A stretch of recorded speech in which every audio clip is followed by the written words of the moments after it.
Hello, I'm Rick Steiner. Welcome to Luxe Life Discovered. Our guest today is Todd Anthony Taylor. And Todd, glad to have you back today. Thank you, Rick. I'm always excited to come back and talk to you. Obviously, we always stay in touch as we go along anyway, but great to see you in person. Right. And our men's style segment, that is something I've sort of really looked forward to because we're doing it once a quarter throughout the year. And it's fun to have you on to hear your perspective on men's fashion because we cover it, but sometimes there's not enough coverage about it. So to kick off, we're in the middle of winter here. So what's your take on like winter wear right now? Yeah, so that's one thing I prepared to talk about. It's some aspects of what we're still doing here in winter. I'm sure everyone's looking forward to spring, but we're still here in winter. One of the main things that I think we even spoke about before is that people are still wearing utility wear inspired clothing, which I think is it's a good balance of functional and style for most men, because some of the sort of more high fashion ideas maybe don't go across the board. So when you're talking about everyday living, but still looking sharp or still looking current, wearing something like a multi-pocketed outerwear, that's definitely still a style trend here in now 2025, with the fall winter 24-25. So it's something that you can easily incorporate into your wardrobe, and again, look current and stylish. Another big thing that's happening right now still is the oversized jackets, which I think we've also had conversation before that for me personally, I like things a little more fitted. Maybe somebody like yourself as well, you get to the gym, you kind of like to see those nice outlines and contours. But as a style trend, definitely in 2025, you're still seeing oversized, sort of baggy outerwear and jackets and sweaters that people are wearing for sure. Right. So Is those, there any like mistake that comes to mind that some men do? I mean, is there like one of those? I know it depends on, individuals, of course, but is there a fashion faux pas that you're just like, man, people shouldn't do that? yeah, I it's so hard again to say these days because of the nature of fashion these days. It's like all rules are out the window. Everything's kind of broken. But that said, I think definitely I feel that people dress for confidence in part, right? When you dress well, look good, look in the mirror, or you feel good. So I think people dress for confidence. And I think then the mistake may come in that you're just following a trend that doesn't work for you. That's definitely, you could call a mistake. Like for myself, example, I just find with my body shape and the proportions of my torso and my leg length that when I wear a big baggy jacket, it just doesn't look great on me. So even though it's a trend, I don't really do that. So I think that that could be a mistake. Blindly following trends for sure could be a mistake. Still have to be like who you are, of course. Right, and it's about bringing your personality to the forefront when we're dressing. But I think you did hit a good point there because a lot of times you see people that want to be in the latest trends, the latest styles, but it's okay not to do that if it doesn't really fit your physique and your whole confidence. Exactly. I think you should be informed, which is why it's fantastic to do this segment with you. Be informed, be inspired, but then sort of take a look at, okay, my height, my body shape, my age range, not to like start to put people into age ranges, but even for myself, getting on a little bit older now, if I'm trying to wear something that the guys are wearing that are in their 20s, that might not look right on me. It's fashionable and it's current, Right. but might not look right on me. And Yeah, then sometimes oh, it's sorry. good to dress your chronological age and not your mental age, because Yeah. That's a good point. No, absolutely. I feel like I'm 28, but maybe some of the stuff that 28-year-olds wear, that's not going to really work for me. oh yeah, I'll talk about my older son sometime, and he'll be 39 soon, and it's kind of like, how is that possible? I feel like I'm 39, but well, I'm not, of course, but it's just amazing how age as you get older, it doesn't you don't think of yourself as being that age, for me especially. So yeah. No, absolutely. I think, in general, if like a person like yourself, you're super active, you take care of your health, you get in the gym, And as we go on, yeah, absolutely. I have a hard time personally relating to say some of the things that my age range is supposed to wear. Um, but in the context of a mistake, yeah, you could sometimes find that maybe you should up the game a little bit. In particular, depending on your career as well. And there's True. just some areas where whatever's stylish right now, that's not going to work in that environment. I mean, that's also a consideration. You know, that's something I'm seeing a lot now that you mention that. There are a lot of businesses that, 10 years ago, everything had to be just like a certain style, certain look, and all within certain parameters. And now you look at some of the people associated with these businesses, and it's like, did they just let it go out the window? Because I know it's a change, but at the same time, to me, they've lost particular ones that were higher end have kind of lost some of the distinction that made them higher end. Yeah, I agree with you on that one. I do come from a little bit of perspective of kind of classic conventional style, but I've had a lot of conversations lately with men who are in fashion, some in the fashion business, or some who just like to dress fashionably. Uh, and everyone makes that same comment, like the casual Friday has become the everyday, Right. which they feel like is a bit unfortunate. I, as you sure have seen yourself, everything is cyclic.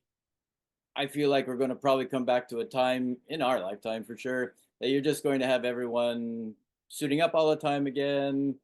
These things kind of tend to go in cycles. I think it's just sort of like they took the casual Friday and just ran with it. And now, also, I guess with the times, difficult to tell people what to wear, what to do. So that makes things challenging on the uniform kind of idea of Right. things. And COVID probably played a role in that too, because everybody was working from home, so there was not a need to dress up, you know. And so, Exactly, which is kind an of, interesting point that you're saying there, because one of the style trends in the list of say top 10 style trends for 24-25 winter is homeware, and a lot of brands bringing upping their game, like making like cashmere homeware and making more comfortable and stylish styles for wearing around the house, people working from home as well, more so now. So there is a big sector of the men's fashion market that's focused on that, which was, yeah, I guess primarily driven by what happened with COVID. yeah, yeah. Well, I'm ready for everybody to be back out and dressing up and looking more professional. So, but so tell me about your mannequin behind you there and your Oh, what you have yes. with us today.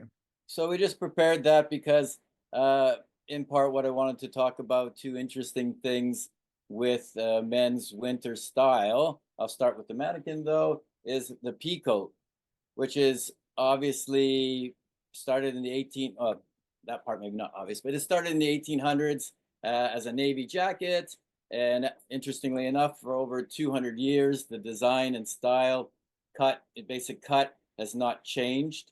And so it's a very interesting piece that's stood the test of time and actually works in 2025. The reason why I bring up the peak coda as well is just the overall mix of versatility and fashion with it. Here I have it styled and layered with a suit, and obviously we've suited that up and went a little more, say, in a formal direction with it. Right. But absolutely, with the pea coat, you can just get more rugged and go with the even a white T-shirt, cable knit sweater, jeans and boots, and your jacket's working for you on both ends of that casual and formal wear. I was going to ask you one of my questions I wanted to ask you today. What should be a staple in every man's closet? And pea coat is probably one of those. Yeah, absolutely. I mean, you would say in general for most men, there's the leather jacket and there's the pea coat. Those are like two staples. Some people are not into leather, so that's why I also, when I am doing any style consulting, suggest the pea coat, because conventionally anyway, it's made from 100% wool, and so it doesn't have any of the current materials that people might be concerned about health wise. So Right. it's 100% wool, and again, standing the test of time and super versatile piece. Right. And like you said, you can dress it up, dress it down. it has a lot of different functions there for sure. Yeah, absolutely. Yeah. So as far as like, okay, now Peacoat's a good example too, how you can mix textures and fabric. What about, what are some like positive things about that? And then what are some things that you shouldn't do in that regard? Well, definitely, again, like you said, which is a big one for me, and is also part of a trend that's going on for a couple of years now, but still remaining in 2025, is thinking about those textures and fabric, of course. Uh, and of course, colors and tones. You want to take all those considerations. I probably said this before, but I always suggest everyone gets the color wheel out and helps themselves out on finding those complementary tones, or when they're looking at their wardrobe, how to put a look together. That's very useful. Let's know basic textures. You're talking about like leather with a wool scarf. Those are nice textures that kind of go together. Probably, though it is a bit of a trend right now with the geometric shapes, probably a no would be doing too much layering of geometric shape on top of geometric shape. I think maybe there's where you see sometimes people make a bit of a challenging choice when they try to be very trendy, but then they put the lines, diagonal lines and horizontal lines and plaid and everything on top of each other, layering it on top of each other with maybe zero consideration for color. That starts to get a little bit messy. I mean, maybe you'll see these people at a fashion show because they want to be outstanding and a little different and looking very creative. But if you're talking about everyday life, I think you're going to find your confidence and your style in not overdoing the patterns and the geometric designs on the layering of each other. Right. And there's that kind of format, you expect that type of shock value, but it's not going to work in the everyday world necessarily. Yeah, yes, I would say in general, if we're just speaking to the general audience, how to dress better when they go out, how to dress better to go to the restaurant, go on a date, or go to the store, or if you're going to work, how you just want to dress better. And I think also that comes to a point about staples in your closet, Mhm. quality staples that stand the test of time that you can mix and match fairly easily. Because there's also probably the point, which I find with a lot of people that I talk to, they don't have a lot of time to say, hey, Todd, how long does it take you to put an outfit together? Because you're thinking about the texture, you're thinking about the color, you're thinking about how this layers with this and that. I said, I don't have time to do that. So there is also that kind of factor about keeping it a little bit simple with those quality pieces. And that's why a P code is a very good quality, simple piece to have in your closet, and you can't kind of go wrong with it. Right. Do you recommend every man should have a dark suit, whether it's blue or black? That should be a staple in the closet as well. Yes, traditionally it's always you want to have a navy blue, then sort of a charcoal gray, and then from there you go and maybe have something a little more like plaid or something more fashionable or outstanding. Those are like three staple suits to have in your closet. Uh, with the times, and with the times, I think with people getting more with those casual looks, it's sort of shifted a little bit that maybe your staple should be a gray tone over the dark navy blue. And then generally speaking, there's a lot of pushback on the black suit right now, like that whole black on black on black look. There was sort of a time, and maybe you can play with that once in a while, but I wouldn't call that a staple in your closet. So if Okay. you're just going to have one suit, definitely sort of a medium gray. You can mix that suit up with so many combos of shirts, ties, pocket squares, whatever. You can do endless combos with that. And if you want to go just a step further, I always recommend sort of what I'm wearing again today, a three-piece. Because if you're traveling, you take that medium gray three-piece suit with 5 shirts, 10 ties, a couple pocket squares. You're good for like 2 weeks. All right. Excellent. So now a lot of your photos, not a lot, but several of your photos, you've had some bright colors that you've brought to the table. How how did you select those colors? Because you were able to pull it off. Not everybody can do that, but they look great on you. So how did how did you decide on some of those colors, and what intrigued you to even try those to begin with? That's a good point because like a couple things. One of the points why I'm wearing the plaid suit today is that trend for spring summer 2025 is actually bringing plaid in, because usually you'll see plaid in fall winter. Actually, a trend now that they're going to have some plaid garments happening in spring summer 2025. Also, interestingly, florals, pastels, colors for 2025 spring summer. My point being there is that then that's where I often have got my inspiration. Like, oh, take a look at pinks for a few years back, came in for a while, and still could be rock now if you want to, depending who you are. But those sort of inspired my thoughts on experimenting and trying different suits. I think just combined with there's that element of I am in the fashion industry. There is maybe a slight expectation that I am a little creative, a little bold, a Right. little interesting in my choices. I'm not necessarily, well, that's a good point for you right there. So, as you also know, I have an entrepreneurial life. Generally speaking, in my entrepreneurial life, I'm not going to wear the pink suit. This I'm not walking up to an important meeting with a distributor or something in my pink suit. There I'm going with something more conventional, the gray, the navy blue, something like that. But when I'm going out to a fashion event or something, a whiskey tasting event where I want to have a little bit of fun, there I put on those more fashion driven suits. Right. And people kind of expect that from you too as well. They expect you to make a statement. Yes, I think that's one of the things about those mistakes could be made type of question earlier, is that lucky for me, I could say that way, it works for me. I can pull it off.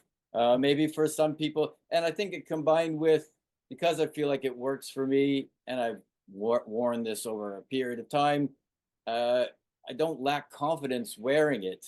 I feel good wearing it. But maybe for some people, like, oh, Todd, like, yeah, pink, yellow, no, you're not going to see me in this, and I'm not going to feel good in that. And so Right. that's Or absolutely why you don't wear it. that's what I'm saying. If they do wear something like that, you can tell the entire time they're uncomfortable and wish they were in something else. And Ex- it shows. Yeah, Yeah, exactly. So you don't want to wear something that's undermining your confidence. That's for sure. that's true. Okay, so before long, I mean, by the time we do the next segment, we'll be almost to spring or into spring. What can you what's a good transition like from the winter months to the spring? Because we can go winter can last forever, it seems like. And then next thing you know, Yes. we're in spring and then it's like, okay, we should have had all this together by now. So are there any like good transition pieces that you could recommend or anything come to mind? Sure. So at another point, which I'd really love to speak to you about, just looking at the runways, or I can put it this way. Sometimes if you're just looking at what was on the runways for 2025 spring summer, that stuff is not for everyone. Like the super short shorts or Right. the mid-drift bearing outfits, the sheer tops. These are trends, but they're not for everyone. So True. what you want to do is you're going to pull from there what works for you. And I think generally for guys, some of the things that work is that, as I mentioned earlier, pastel colors. You can incorporate some pastel colors into either your cardigan or a polo. I mean, if you want to go for a whole suit, of course, you could do something like that. Another trend that's happening in this for this spring are floral prints. Now, again, a Mhm. guy with me on the little more fashion edge of things, I might go out and do a complete floral print suit. Maybe for other people, you want to just incorporate that floral in your tie or a shirt, or as we move on and you start to wear shorts, you're going to be able to have floral print shorts. So those are a couple, the pastels, the floral print, couple things to transition. But probably one of the biggest trends, which has been around for a couple of years now and still trending, is the workwear look. The workwear look is still very hot for spring summer 2025, and that's a super great transitional sort of style when you're talking about moving out of colder weather into spring. You can wear any of those kind of workwear looks on a casual basis, of course, but Right. it's a good transition piece for sure. So talk about the workwear. What exactly do you mean by that? Well, not to throw around brands, but you know, Carhartt is one of the big ones. So anything, pretty much anything. I think also what it comes down to is like, say, if we want to, again, not overly focused, but I think a lot of people take inspiration from Carhartt, even other designers, because they have very clean, simple, functional, yet that cleanliness makes it the minimalist sort of look, makes it very, you know, a very attractive look that you can quickly throw on and maybe just layer with a couple, again, even a simple white t-shirt and jeans, and you Right. already kind of look put together. So those kind of looks like, which have traditionally been made with the fabrics and the styles and the cuts for classifying it as people who work in a labor sort of force or that kind of labor intensive job, that you're wearing more aggressive or more heavy wear duty clothing. But that's made a big transition into just everyday wear, casual wear.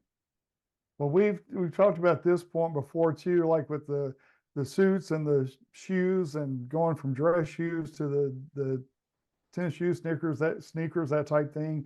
Mm. Where okay, I see a lot of people that miss it with shoes. So when we're talking about all the different clothing and choices, what's a good rule for like the right shoe with the right outfit? It's an old rule, but I still kind of follow it just for simplicity. I go back to again when people say, "Oh man, there's so many rules or so many considerations. I need to make this quick." So an old rule is just matching the belt to the shoes. There's been a big thing right now that, oh, all you guys have been wearing this sort of blue tone suits and you're wearing the brown tan shoes. You're not supposed to be doing that. You should be wearing black shoes. Yeah, that's probably a consideration there. But I mean, going on the idea of keeping things simple, you sort of like know your color and know that you wear a solid black shoe, a solid brown shoe. This just sort of keeps things easy and simple for you. Okay. Probably just quick cut there with the running shoes, making that transition from being athletic to everyday wear to almost suiting up with it. I think that's very job and age range specific, in my opinion. Uh, Definitely some guys can pull that off. I just Right. think if we're talking about, and I don't mean this in a negative way, but just saying maturing in your style and life, I would I would move away from wearing the runners and just going with a very nice Oxford or you know a nice shoe boot style that complements your look. And it's the age old thing, be it women or men checking out your look. Generally, guys are wearing horrendous footwear or shoes, and they should probably be working from the bottom up and thinking, okay, what do my shoes look like? And what's the Well, quality? Not even good quality shoes in the sense of how expensive they are, but you know, I also see guys wear like really beat up, dirty, dead shoes. I think you need to okay, move on. that's what I was laughing about because I've seen some people wear the suits and then try to do these sneakers, to be cool, but they're running in gym sneakers that should never be out in public. And Yeah, so it's kind of interesting. It's like they get it, but they don't get it. yeah, I Almost. think But yeah, that just sort of, yeah, they missed the mark a little bit on that trend, as in there's a certain type of athletic driven or looking shoe, but it's not just your gym shoe. That right, they sort of missed that a little bit. And right. again, to avoid those style trend mistakes, just stay conventional and classic and have a nice leather shoe, clean, take care of your shoes, and then yeah, do maybe that matching the belt shoe thing, and if your colors, and you can see if a black or a brown goes well. Okay. And then as we're transitioning to spring too, what's your take on socks or no socks? Yeah, I'm a sock person. I just I I don't know if you would say that was a European trend or a trend driven by climates that are more favorable to not wearing socks. Maybe I that had, it was like the super skinny pant bottom with no Right. socks.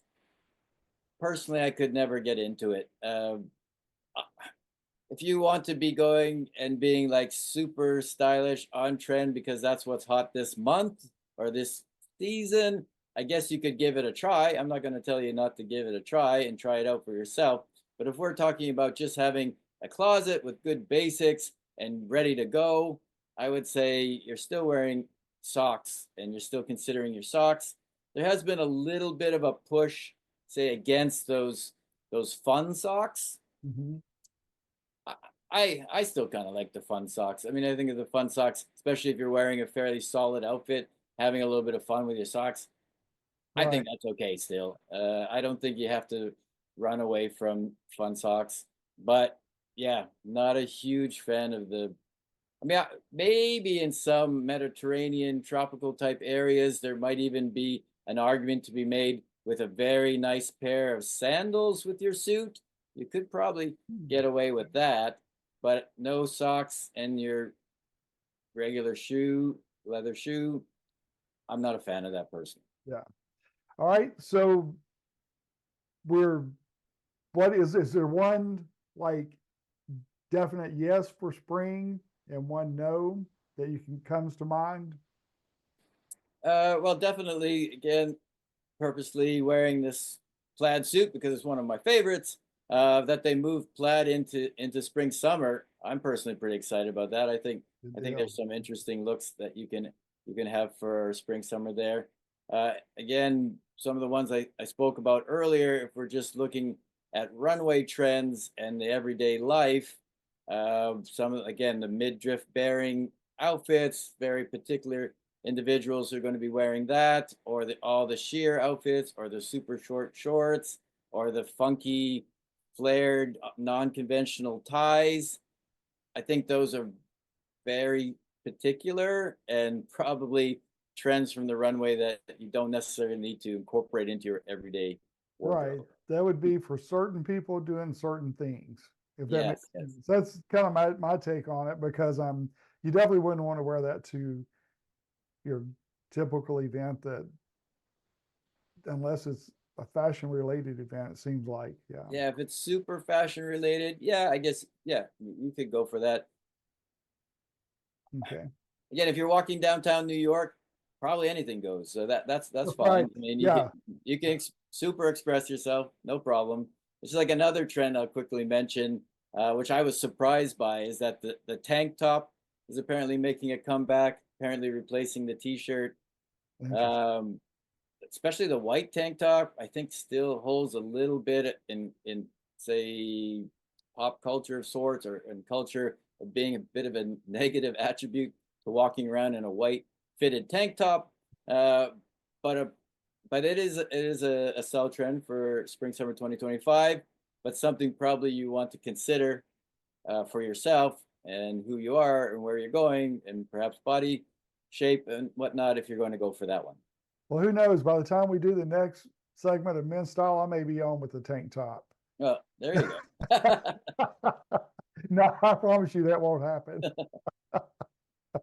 All right. Well, Todd, thank you so much for joining us again today. It's always when we talk, the time flies by for sure. But Yeah, it goes quickly. it, Absolutely. I had so much to chat about. I had this whole thing about sweaters from Scotland that are popular right now for spring or for fall winter. But yep, love how quick combos go.